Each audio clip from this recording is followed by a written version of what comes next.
Salut et bienvenue sur le podcast S'élever en même temps que son enfant. Je suis Maude, coach certifié chez Mercredi, mais surtout maman de 3 enfants. Sur ce podcast, je t'aide à conjuguer la bienveillance avec la réalité de ton quotidien de maman. Utiliser ton choix d'une parentalité bienveillante comme un accélérateur de ton propre développement personnel. T'aider à changer de regard sur les situations que tu vis avec ton enfant pour t'en servir, pour grandir et apprendre sur toi. Hey coucou, je suis contente de te retrouver aujourd'hui pour un nouvel épisode interview. Aujourd'hui, je suis, super, méga, giga heureuse de te présenter l'interview que j'ai faite avec Fabien Olicard. Alors, c'est un peu difficile de résumer ce qu'il fait dans la vie parce que c'est un touche-à-tout. C'est un mentaliste, un conférencier, auteur, youtubeur. Et encore, tout ça, ce n'est que la partie émergée de l'iceberg, je dirais. En fait, un jour, je suis tombée par hasard, ou pas, selon les algorithmes des réseaux sociaux. Mais bref, je suis tombée sur une vidéo de lui et j'ai tout de suite accroché sur son approche, son style, son humour. Et je me suis alors naturellement abonnée à son compte. Et puis, j'ai envie d'aller plus loin et j'ai eu envie de lire un des nombreux livres qu'il a écrits. Et j'ai commencé, le premier que j'ai lu, c'est l'Anti-guide de la manipulation. Devenez un manipulateur bienveillant et déjouez les manipulateurs toxiques. Ce livre, ça a été une révélation. Depuis, j'ai envie de dire, je saoule mon entourage, à qui j'en parle, je l'offre, je le prête. Au point où, pour préparer l'interview d'aujourd'hui, j'ai dû aller l'emprunter dans la bibliothèque municipale près de chez moi, parce que mon exemplaire circule encore dans les mains de mes amis. Alors même si j'ai lu depuis d'autres livres de lui, le sujet de l'épisode d'aujourd'hui, c'est lié vraiment à ma première lecture, la manipulation. Car j'y ai vu finalement beaucoup de parallèles et de changements de regard que j'aimerais t'aider à prendre conscience, avec l'aide de Fabien, concernant la manipulation potentielle de ton enfant et d'une manière générale. En fait, finalement, ta propre définition de la manipulation. Je te mettrai en description de cet épisode, naturellement, le lien de l'article résumé de notre interview, mais également tous les liens de Fabien, ses différents livres et surtout son site où tu pourras trouver ses différents spectacles. Moi, personnellement, j'ai déjà réservé ma place parce qu'il passe dans une ville près de chez moi. Mais voilà, si tu veux aller plus loin suite à l'écoute de cette interview, je t'invite vraiment à lire ce livre, L'Anti-guide de la manipulation. Sur ce, je te laisse avec l'échange que j'ai eu avec Fabien Olicard. Bonne écoute! Bonjour Fabien, écoute, un grand merci d'avoir accepté cette interview sur le podcast. Je suis vraiment très heureuse de t'accueillir aujourd'hui. Alors, je t'ai vaguement présenté dans mon introduction, mais si jamais tu veux te présenter brièvement, ce sera avec plaisir. Je te laisse maintenant expliquer un petit peu qui tu es, ce que tu fais. Alors, qui je suis, déjà bonjour et bonjour à tout le monde. Humainement, je m'appelle Fabien Olicard et je suis curieux de plein de choses dans la vie. Et professionnellement, j'ai moult activités qui sont pas dissonantes les unes envers les autres d'ailleurs, parce que je fais du spectacle vivant, j'écris des livres, je crée des vidéos, je fais des conférences. En gros, je suis curieux et créatif, donc je fais tous les métiers que la vie m'autorise à faire vis-à-vis de ça, avec une grande passion pour comment fonctionnent les choses. Et l'ultime casse-tête, c'est le cerveau. Donc évidemment, je suis très très intéressé par ça. Mais voilà, tu vois, moi-même, je ne sais pas bien me définir au final. Ouais, c'est ce que j'ai un petit peu, c'est ce que, effectivement, comme ça que j'avais présenté la chose en disant voilà, il y a la partie émergée, et puis il y a toute la partie immergée qui est libre et qui te permet encore de déployer Oui, c'est encore tes ça. talents. Et puis tu sais quoi? J'ai l'impression au final que j'ai pas trop envie de savoir me définir.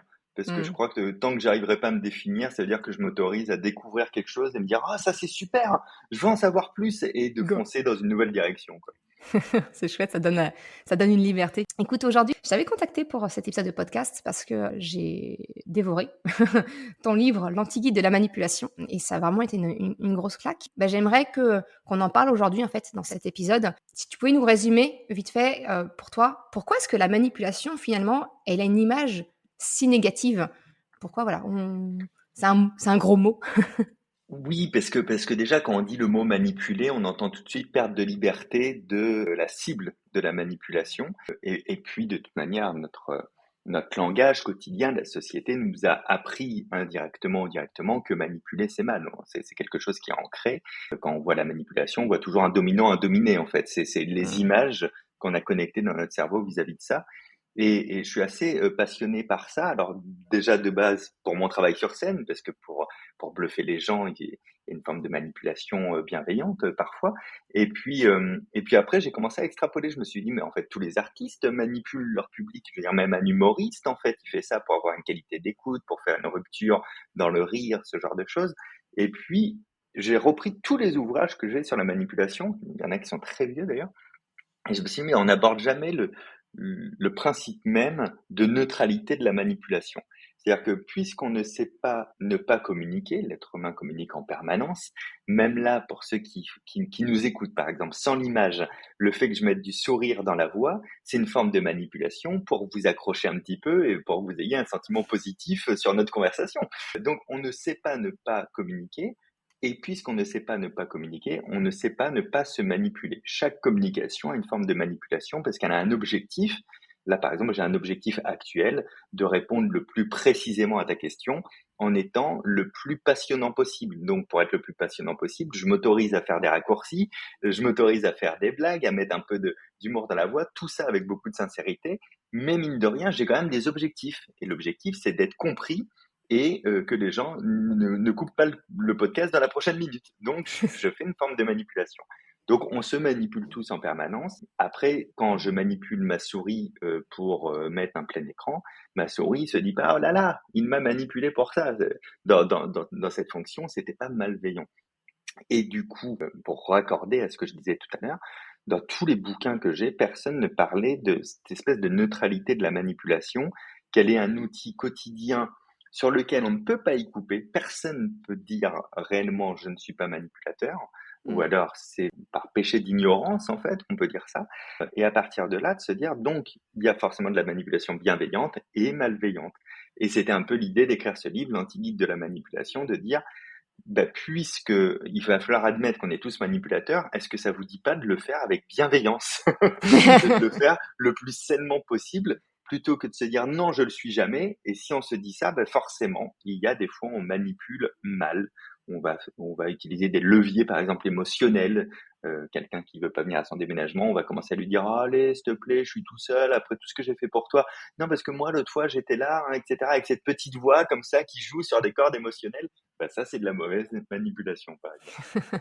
Donc en fait, ce que tu dis, c'est, finalement, c'est d'apprendre que tout le monde manipule tout le temps, parce que la manipulation est liée à la communication. Cette meilleure compréhension, finalement, permet de manipuler consciemment et de choisir, dans quelle direction on va manipuler l'autre. Heu, Oui, et puis ça veut dire que on peut se donner, j'en parle dans le bouquin, on peut se donner des clés de manipulation bienveillante. C'est-à-dire que moi, je pense, pour faire un très gros résumé, que la manipulation bienveillante, c'est quand il n'y a pas de mensonge sur les données. Donc, mmh, c'est-à-dire que je vais te dire quelque chose pour te convaincre que je ne mens pas sur les données ou je n'en oublie pas, je ne fais pas d'omission de données, je te donne toutes les données. La deuxième chose, c'est que je vais te déclarer mes intentions à l'avance. Comme ça, c'est clair, il n'y a pas de problème. On me dit souvent, ah, les vendeurs dans les magasins, c'est des manipulateurs. Je suis pas sûr, parce que la déclaration d'intention, elle est faite. Il veut vendre. Donc, je le sais jauger tout ça, tu vois, avec ce mmh. prisme-là. Et puis, la troisième chose, c'est, et ça, c'est vraiment essentiel, c'est de respecter le libre arbitre de l'autre. C'est-à-dire, à partir du moment où toi, tu me dis, est-ce que tu veux pas participer à mon podcast? Si je t'avais dit non, t'aurais pas eu le droit, entre guillemets, de te dire putain, il est pas sympa, il Pas dit sympa, non, ouais. franchement, il pourrait trouver une heure, etc. Ben non, dans ces cas-là, c'est un ordre que tu m'avais donné. C'était pas une Mmh. question. Si c'est une question, ça veut dire qu'on va admettre le oui ou le non sans impact émotionnel, sans en vouloir à l'autre. Et ça, pour moi, c'est ça la manipulation bienveillante. On est honnête dans les données, on déclare ses intentions à l'avance et on respecte le libre arbitre de l'autre après, sans en faire une maladie, quoi. Ouais, moi, j'ai envie de te dire là, effectivement, c'est clair et c'est limpide. La frontière, elle est elle est C'est bien ça, bien sûr, elle est elle est bien définie. connue. Parce que c'est une des questions qui m'avait été posée quand, j'ai parlé sur les réseaux sociaux un petit peu que j'allais préparer cet épisode. Je n'ai pas dit avec qui, personne n'a trouvé. Donc voilà, c'est la surprise à la sortie de cet épisode de podcast. Mais une des questions qui m'a été posée, c'est justement, les parents se disent: «Mais les parents qui sont dans une démarche d'une parentalité bienveillante, en fait, ils ont bien compris qu'en fait le chantage, c'est pas quelque chose de constructif avec l'enfant. Mais du Mmh coup, mh. voilà, la question qui est revenue, c'est mais comment je fais la différence, savoir si je suis dans le chantage ou est-ce que je suis dans la manipulation bienveillante, Enfin voilà, juste j'utilise une technique pour faire avancer le schmilblick, quoi. Vas-y, mets tes chaussures, faut sortir quand même. Et oui, non, mais c'est la grande différence entre la relation entre deux adultes et un parent et son enfant. C'est même pas un adulte et son enfant, c'est un parent et son enfant. Parce que le parent, il a tout de suite la charge d'emmener son enfant dans la meilleure direction possible, évidemment. Et je pense clairement que ceux qui écoutent ton podcast sont dans cet état d'esprit, sinon ils se renseigneraient pas, en fait. Ils seraient pas Mhm. ouverts à écouter plein de choses. Et ça, il faut forcément admettre non pas une relation dominant-dominé, mais maestro-disciple. Mhm. C'est-à-dire que le parent a quand même l'expérience de la vie et il a la responsabilité déontologique et même légale d'accompagner son enfant dans la meilleure direction. Et effectivement, plus l'enfant est jeune, plus cette manipulation, elle doit être admise aussi par le parent de je suis le maestro. Mon enfant à 2 ans ou à 3 ans ou à 4 ans ne comprendra pas les mêmes choses et n'intellectualisera pas les mêmes choses qu'à 6 ans, 7 ans, 8 ans, etc. Donc, plus l'enfant est jeune, plus oui, il y a une relation de maestro à disciple où le maestro va décider parce qu'il sait pourquoi. Et c'est pas qu'il n'a pas le temps d'expliquer ou qu'il peut pas l'expliquer, c'est que le disciple en face n'a pas encore l'expérience de vie et la maturité du coup de comprendre en fait pourquoi cette décision et pourquoi on va mettre des chaussures pour aller marcher dehors dans la rue, pour qu'on ne peut pas toujours se balader pieds nus. Il a cette charge comme ça, hein, quand même déontologique, intellectuelle et sociétale, de donner les fondements, les bases et puis les outils aussi pour appréhender la vie à son enfant. Donc, ce qu'on appelle le chantage, évidemment, le bâton ou la carotte, Mhm. je ne crois pas que ce soit la meilleure solution, mais encore une fois, chaque cas est différent. Et puis, je prends quand même en compte que parfois, on fait bien ce qu'on peut et faire au mieux. Je trouve que c'est déjà une belle forme de libération de la manipulation de je fais au mieux. C'est-à-dire que moi, j'ai écrit un bouquin sur la manipulation. Je me vois faire parfois. Je fais un débrief de fin de journée dans mes relations entre adultes où je me dis, ah, là, c'était pas si bienveillant que ça quand même, hein, j'aurais pu faire mieux. Donc, personne n'est parfait et que parfois, sur un état de fatigue, d'urgence ou de laisser aller, ben, on fait juste au mieux. Et faire au mieux, je trouve que c'est déjà aussi pas mal pour se libérer soi-même. Parce qu'attention, notre cerveau nous auto-manipule aussi en permanence pour plein de raisons, par les biais cognitifs, par plein de choses. Et donc, il faut pas se faire plus royaliste que le roi et de se dire je vais être parfait. En fait, ce sera pas Mhm. possible d'être parfait. Donc, le jeu du bâton ou de la carotte, je trouve que dans la relation parent-enfant, il a ses limites. Encore une fois, en gardant en tête qu'il y a des cas qui doivent être vraiment plus différents et que des fois, il y a des raccourcis d'urgence qui peuvent permettre ça. Mais l'explication, elle est toujours intéressante. Et même l'explication du maestro à son disciple, donc du parent à son enfant, quand l'enfant est pas tout à fait à même de comprendre, c'est pas grave. Ça crée des traces quand même. Ça va faire des connexions neurologiques entre un fait, entre pourquoi on le fait et de toute manière on va le faire, qui va s'ancrer un peu plus profondément dans le temps et qui va résonner, qui au fur et à mesure deviendra logique, compris et naturel pour l'enfant. Et en plus de ça, je trouve que quand on explique, on prend des postures aussi qui sont rassurantes. Parce qu'on se manipule aussi par le non-verbal, parce qu'on envoie dans le non-verbal. Et plutôt que de l'impatience et de l'ordre qui envoient quand même des énergies particulières, le fait de se baisser pour parler calmement et pour expliquer quelque chose, même si le verbal, le fond n'est pas bien compris, l'enfant va quand même percevoir d'accord, on a pris un temps pour m'expliquer quelque chose qui a l'air important. De toute manière, apparemment, j'ai pas le choix, mais je me rends bien compte que c'est pas un ordre pour m'embêter, en tout cas, à la base. C'est Et ça. d'ailleurs, à la base, l'inverse marche aussi, hein. Les enfants n'ont pas une volonté naturelle de saboter tous les plans des parents. Il y a pas un grand dessin. Les enfants se retrouvent pas pendant que vous dormez pour dire alors comment on va les embêter demain, les parents, comment on va faire ça. Il y a toujours d'autres choses derrière. Donc ça, t'as dû déjà en parler maintes et maintes fois dans le podcast, mais il y a toujours un autre message derrière le fait de ne pas écouter ou de ne pas vouloir suivre ceci ou cela. Et c'est pas la manipulation surjacente, on va dire, de si je veux pas arranger mes jouets, c'est vraiment pour l'embêter et pour C'est qu'on juste parte en pour retard, l'embêter. quoi. Ouais. Ouais, c'est impossible que ce soit ça. Mais ça, justement, je trouve ça intéressant et ça fait une transition parfaite avec le deuxième point que je voulais aborder avec toi. C'est que souvent, la manipulation, quand c'est du côté de l'enfant, voilà, le parent peut avoir cette crainte de dire ah mais il cherche à me faire passer dans ce qu'il a décidé lui dans un trou de souris. Donc il y a cette idée que l'enfant est manipulateur Et à contrario, effectivement, on est bien d'accord et c'est ce qu'on vient de dire, c'est que nous, même que ce soit avec notre enfant ou quelqu'un d'autre, on manipule de toute façon, Bien sûr, d'une façon générale. Mais alors comment du coup, comment on fait pour se détacher de cette image que, l'enfant, non, il est pas manipulateur, c'est pas son dessein et que peut-être transposer notre regard, dire: «Mais il est juste comme nous, il communique, il a un but et c'est ça. il Et cherche à nous puis, et emmener quelque puis, part». et puis, si on garde l'image du maestro disciple, il faut vous dire que l'enfant, du coup, c'est un disciple. Quand vous le laissez tout seul, il a 2000 fioles devant lui, avec du bleu, du jaune, de la joie, de la colère. Il y a de tout là-dedans. Et c'est un curieux de nature, hein. L'enfant est là pour apprendre, c'est bien ce qu'on lui demande, et c'est bien ce qu'il fait en permanence. Donc il se dit, alors si je mets un petit peu de larmes avec un petit peu de colère et un petit peu de je te pousse à bout, qu'est-ce qui se passe du Qu'est-ce coup? qui se Donc il a besoin d'expérimenter, de jouer avec tout ça. Et vos réactions sont des conclusions par contre. Donc si effectivement vous vous laissez avoir à ce que vous croyez être son propre jeu, alors que lui, c'est juste une expérimentation parmi d'autres, la conclusion, par contre, va être vraie pour lui. Il va se dire, d'accord. Donc, en fait, quand j'appuie ici, plus ici, il se passe ça, on se met en colère, et puis on me laisse tranquille au final, et puis on arrête ce qu'on a décidé. Bon, bah, donc, c'est plus une expérimentation, ça devient une recette. Donc, en mmh, fait, la responsabilité parentale, c'est pas de l'enfant qui vous manipule, donc à ce moment-là, dans le but d'un cerveau construit qui sait exactement ce qui va se passer, c'est dans le but d'expérimenter, mais la réaction parentale va devenir une recette après, va devenir donc ce test égale ça. Et puis évidemment, les enfants pensent à court terme, ils ne pensent pas à long terme dans ces moments-là, mmh, donc il n'y a pas de grands plans machiavéliques et il n'y a pas non plus une large mémoire du passé. C'est-à-dire que j'ai remarqué ça sur les relations parentales, de se dire alors que hier, on l'a emmené à Disney, je lui ai fait son plat préféré, c'est comme ça qu'il me remercie aujourd'hui. Alors un enfant, ce n'est pas en fait une tirelire dans lequel on met des jetons de positif et que le lendemain, du coup, il nous est redevable. Ça aussi, c'est une forme de manipulation, de croire que l'enfant nous est redevable.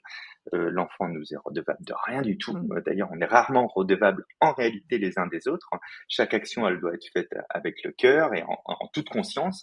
Le fait d'avoir un acte généreux et d'attendre quelque chose en retour, c'est déjà une manipulation malveillante en soi, hein. Donc il y a pas de jeton de nid et donc c'est pas l'enfant qui dégrade du coup ce que vous aviez eu la gentillesse de mettre en place pour lui. En fait, si vous l'avez fait, vous l'avez fait, le compteur reste à zéro. Il devient pas positif, il devient pas négatif. Chaque action est indépendante les unes des autres. Donc oui, après les enfants, plus ils vont grandir, plus ils vont avoir des recettes que vous leur avez fournies malgré vous, plus ils vont tenter d'obtenir des choses court terme qui vont aller souvent dans la notion de plaisir, de leur désir immédiat. Et là, c'est à vous, en tant que maestro, de ne pas vous laisser avoir par ça et de comprendre que c'est pas malveillant aussi de leur part, qu'ils sont juste au contraire en train de se construire et d'essayer de mettre en place ce qu'ils viennent d'expérimenter les jours, les semaines, les mois d'avant. Mmh, c'est ça, c'est surtout moi, c'est ce dont j'avais parlé dans alors je sais plus, je mettrai le lien de dans quel épisode de podcast j'en ai parlé, je ne sais plus lequel, mais c'est les fameux biais cognitifs, les distorsions cognitives où voilà, on imagine que l'autre, enfin que notre enfant a ce comportement-là et que ça veut dire ça, on extrapole avec Absolument, nos expériences adultes, c'est complètement faux finalement, enfin absolument. c'est Ah mais bien c'est sûr, mais j'en ai parlé très récemment avec une vétérinaire, donc on est encore sur une autre mmh, relation, parce que mon chat qui devient vieux faisait ses besoins à côté de la litière, mmh, souvent quand j'étais absent. Et du coup, elle a eu peur que je l'interprète mal et elle me dit, en tout cas, sachez-le, les chats ne font pas leurs besoins ailleurs pour vous punir, pour vous faire passer un mmh, message, pour dire, allez, ça va bien l'embêter. Et alors, évidemment, j'avais pas cette vision-là, mais c'est un peu ça aussi, je trouve, pour les enfants. Je trouve ça très juste ce que tu viens de dire sur la distorsion cognitive, sur ces biais cognitifs qui fait que notre cerveau va toujours aller très vite à décider. C'est ce qui a sauvé l'humanité, qui a fait qu'on a pu évoluer parce qu'on arrivait à décider vite. Pour décider vite, il fallait consommer peu de ressources cérébrales. Pour faire ça, le cerveau a inventé les biais cognitifs. Alors, on en dénombre à peu près 200, ça dépend des consensus évidemment. Et donc c'est une manière de penser très vite. Par exemple, je vais donner un biais qui s'appelle l'erreur fondamentale d'attribution. Si je vois que mon fils n'a pas eu son brevet des collèges, immédiatement, je vais me dire, parce qu'il n'a pas assez bossé. Mmh. Hein. Et à la limite, s'il a eu son brevet des collèges, je vais me dire: «Oui, bon, c'était pas bien compliqué, hein, cette année, hein». Et à l'inverse, donc quand quelqu'un échoue, quelqu'un d'extérieur à nous-mêmes, on se dit toujours que c'est pour des raisons qui lui sont internes. Quand quelqu'un réussit, on se dit que c'est pour des raisons externes. À l'inverse, pour soi-même, hein, tout est inversé. C'est-à-dire que, si moi je réussis, mon brevet des collèges, c'est parce que j'ai bien travaillé. Si je le rate, c'est parce qu'il était trop dur cette année, puis qu'en plus il y a des profs qui étaient absents, et cetera, et cetera. Donc pourquoi le cerveau fait ça? Pour aller plus vite, mais du coup, c'est une flemmardise dans la recherche de données. C'est plus confortable de se dire: «Ben, en fait, mon enfant, il fait ça parce que ça et qu'il cherche à me faire tourner en bourrique». C'est plus confortable, c'est plus rapide, c'est moins chronophage, c'est moins, énergivore que de chercher la vraie raison et de prendre le temps de ça, en fait. Donc les biais cognitifs, attention, quand vous pensez avoir tout de suite la solution et qu'en plus vous l'impactez à des raisonnements d'adultes, c'est-à-dire des bulles d'adultes ou des choses qui sont quand même des non-sens, de se dire c'est pour me faire tourner en bourrique. Est-ce qu'on imagine un enfant se dire je vais rendre folle maman ou je vais rendre fou papa aujourd'hui? Évidemment que non. Donc C'est il ça. faut se méfier de ça et aller dans la recherche de données, absolument, dans la compréhension. Et là, c'est charge du maestro de faire ça, c'est charge du parent. Je te remercie parce que ça va vraiment, c'est en même temps, je me ferme dans ma petite bulle, mais ça va vraiment dans mon sens, dans le sens où c'est vraiment quelque chose que j'essaye de faire passer. C'est-à-dire que moi, ce que je préconise, c'est quand on veut, entre guillemets, «changer le comportement de son enfant», c'est j'invite le parent à la remise en question, à son propre changement de posture, même infime. Ça va Bien avoir des sûr, répercussions chez l'enfant, forcément, parce qu'on va se remettre soi en question. On va pas chercher à l'extérieur, comme tu le dis. Dire: «Mais exactement. il est colérique, il est difficile et» oui, OK, ça, c'est ce qu'on voit. Mais Ouais. pourquoi? Effectivement, revoir en arrière et Et effectivement, hein, les papas et les mamans qui peuvent bondir sur leur siège actuellement en se disant: «Mais prenez le mien une semaine et on en reparle». Je pense que toi et moi, on a bien conscience que c'est le plus beau métier du monde, parent, et c'est aussi le plus difficile, et il y Ah a pas oui. de problème là-dedans, quoi. C'est-à-dire que, encore une fois, on sait que le but, c'est de faire au mieux, on sait que c'est difficile, mais ça restera quand même toujours votre fardeau d'être le premier à changer. Parce que Mmh. c'est vous qui avez le pouvoir de faire souffler les vents dans l'autre direction et de vous remettre vous en question parce que vous avez l'âge de le faire et que vous avez le cerveau pour le faire, et de voir comment ça va impacter après positivement votre enfant. Malheureusement, c'est comme ça, et évidemment, on se doute bien que c'est très compliqué à faire et c'est dur aussi de tenir dans le temps des nouvelles règles, des nouveaux comportements, des remises en question. C'est ça le plus dur, hein, c'est de le Mmh. tenir dans le temps. Une étude de 2009 avait démontré que les nouvelles habitudes, il faut 66 jours en moyenne pour que ça devienne réellement une habitude. Donc, on voit bien que c'est plus facile de se laisser aller que d'essayer de faire les choses au mieux, Changer. même quand elles sont pas naturelles. Mais ça reste le seul levier. Et la vie, c'est une question de levier qu'on a sur lesquels appuyer. Vous n'avez pas le levier cérébral de votre enfant, mais vous avez des leviers sur vous-même qui impacteront votre enfant. Exactement. Bah, je que dire de plus? Tu étayes vraiment les bases de comment j'ai construit ma propre parentalité et comment j'essaye de promouvoir effectivement je dis bien, hein, s'élever en même temps que son enfant, c'est effectivement pour moi, c'est un fabuleux, comment dire? C'est un accélérateur ou un starter, hein, de développement Bien sûr. personnel finalement. Parce que c'est des petits miroirs. Ils viennent ils viennent nous mettre en face tout ce qu'on n'aime pas bien voir en nous et à ce jeu-là, ils sont très bons. Ils sont très bons, ils Et reflètent. oui, oui, et toujours en filant la métaphore du disciple et du maître, le disciple apprend toujours énormément au maître. Par exemple, là, ce qu'on est en train de faire là actuellement, tu m'appelles parce que j'ai une forme d'expertise sur la manipulation. Mmh. Donc tu la centres sur un sujet qui est la parentalité, tu m'appelles pour le faire, je te dis oui avec plaisir, j'y amènerai ce que je peux. Et puis tout en discutant, je je mets ensemble des éléments de ma pensée pour te les donner et pour répondre à tes questions. Donc forcément, je me fais des réflexions que je me suis jamais faites encore, parfois, Mmh mh. tu vois? Je me suis jamais fait ces réflexions-là, littéralement, en tout cas, mentalement. Donc je suis en train d'apprendre moi aussi de cette discussion. Tu vois ce que je veux dire? Mmh. Tout Donc à fait. en permanence, quand je donne une conférence, j'apprends moi-même de ma propre conférence par le biais des questions qui sont posées dans le Q&A, qui conclut ces conférences. Donc on apprend toujours les uns des autres, et c'est tout à fait, c'est non négligeable tout ce qu'on apprend grâce à son propre enfant, bien sûr.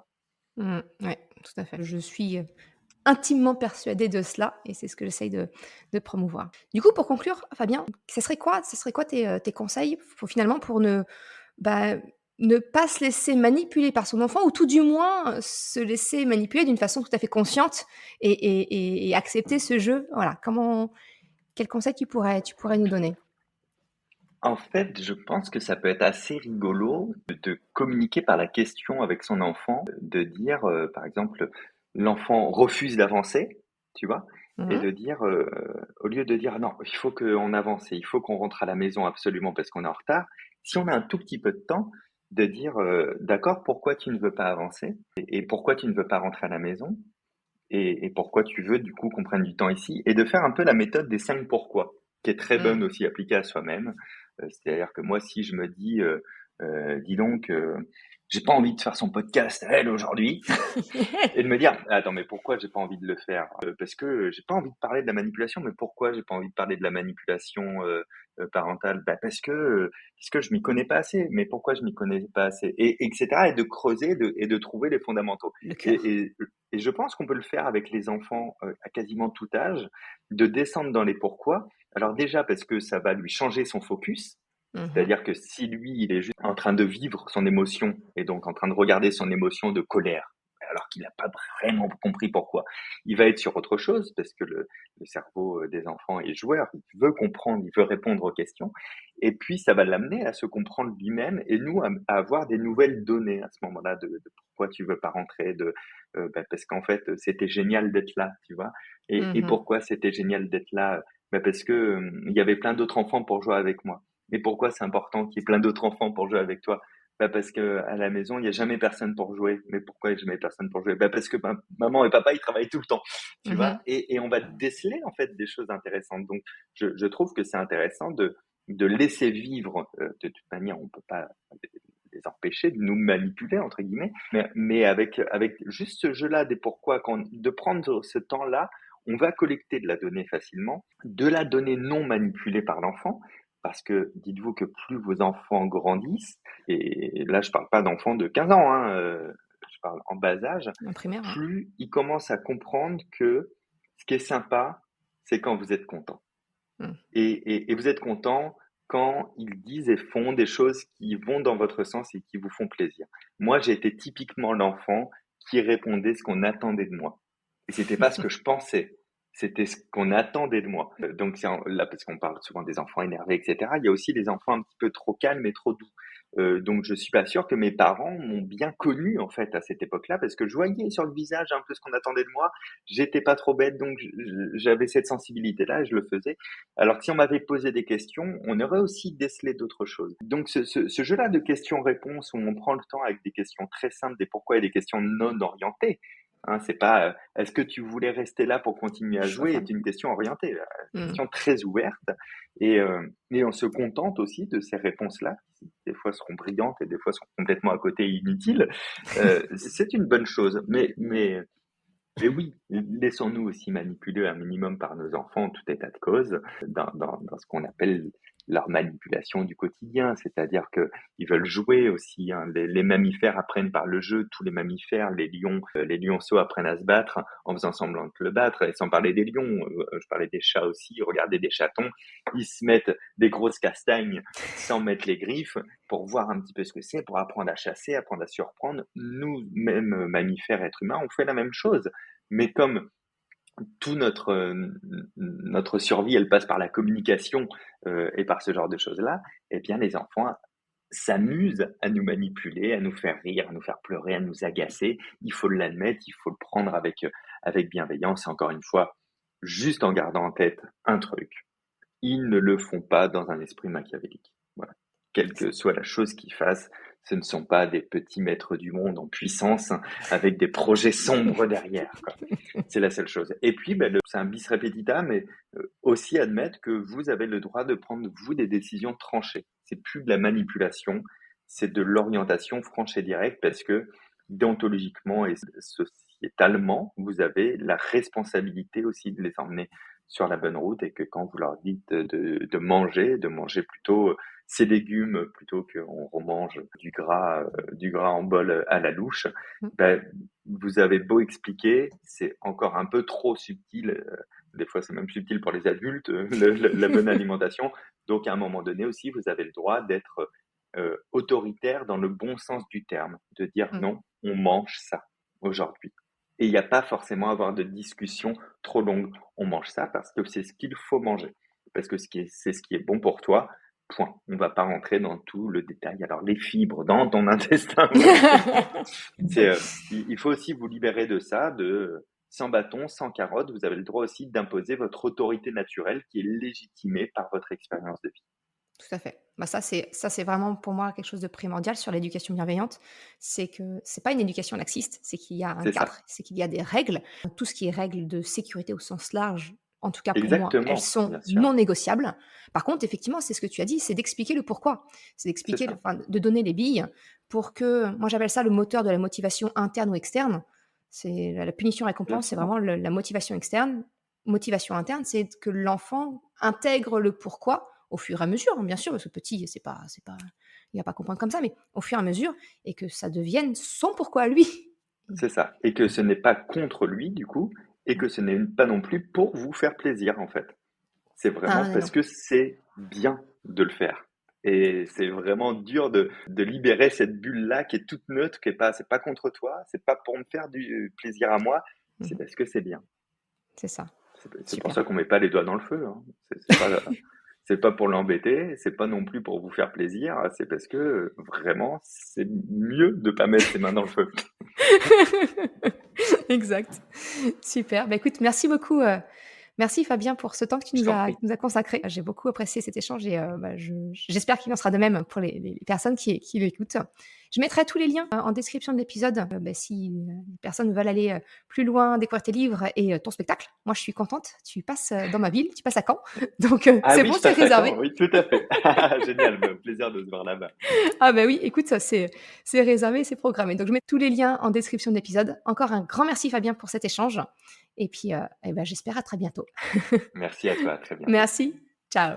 Merci d'avoir écouté cet épisode jusqu'à la fin. Tu retrouveras les liens mentionnés en description de l'épisode ou bien dans sa retranscription sur le site merrecredi.com. Si tu as aimé cet épisode, s'il t'a été utile, je t'invite à le partager, à en parler autour de toi. Ou, si le cœur t'en dit, de me laisser un commentaire et une note de 5 étoiles sur Apple Podcast ou Spotify. Cela me permet de faire connaître le podcast et m'encourage à progresser. Un grand merci à celles et ceux qui prennent le temps de le faire ou de m'envoyer un message privé si leur plateforme d'écoute ne le permet pas. Je te souhaite une excellente journée, après-midi, soirée, quel que soit le moment où tu écoutes et je te dis à la semaine prochaine pour un nouvel épisode. Ciao!